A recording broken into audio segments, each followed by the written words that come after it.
Hello guys, আসসালামু আলাইকুম। আপনারা দেখছেন বিপ্লব হোসেন ইউটিউব চ্যানেল থেকে। আমি বিপ্লব।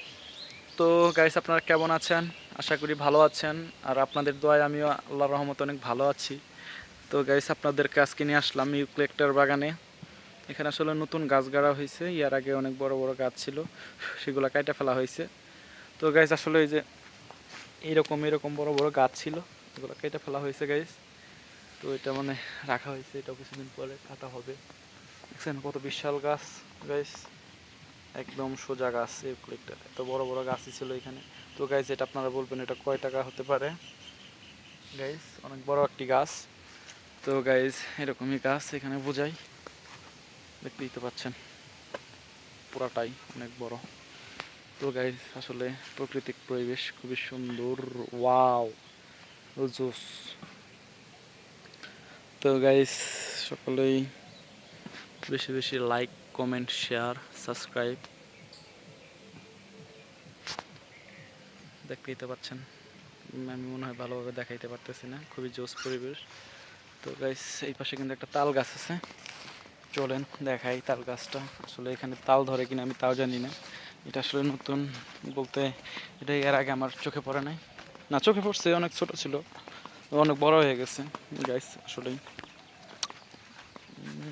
এটাতে মনে হয় এখন পর্যন্ত কোনো কিছু ফুল টুল আসে নাই, তালও ধরে নাই।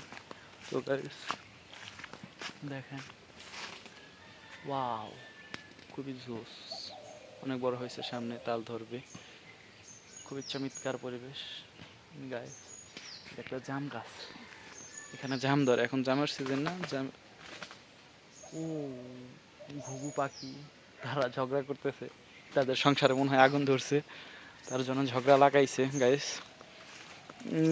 তো গাইস, কি অবস্থা, আপনাদেরকে দেখাচ্ছি আজকে প্রাকৃতিক পরিবেশ গাইস। আজকের ভিডিও, আজকে নতুন ব্লগে গাইস আমি নিয়ত করছি চুল অনেক বড় করব। এই দিক দিয়ে খুবই সুন্দর চমৎকার পরিবেশ, অনেক বড় হবে চুল গাইস। দোয়া করবেন আমি যেন বড় করতে পারি। তো গাইস, আপনাদের কাছকে দেখাচ্ছি ইউক্যালিপটাস বাগান, খুবই চমৎকার, অল্প দিনের বাগান। আরও 3-4 বছর লাগবে এই গাছগুলো বড় হইতে, 3-4 বছর পরে বিক্রি করে দেওয়া হবে গাইস। তো কি বলবো, আজকে এই ইউক্যালিপটাস বাগান খুবই জোস। আর আপনারা এই গাছের কথা তো অবশ্যই বলবেন, এটা কীরকম হতে পারে। আমি দেখছেন, আমি পাচ্ছি না বের, কত বড় গাছ। তো গাইস, আজকের ভিডিও এই পর্যন্তই। সকলে ভালো থাকবেন, আমার জন্য দোয়া করবেন, আপনাদের জন্য নতুন নতুন ভিডিও আনতে পারি। তো আসসালামু আলাইকুম, আল্লাহ হাফেজ।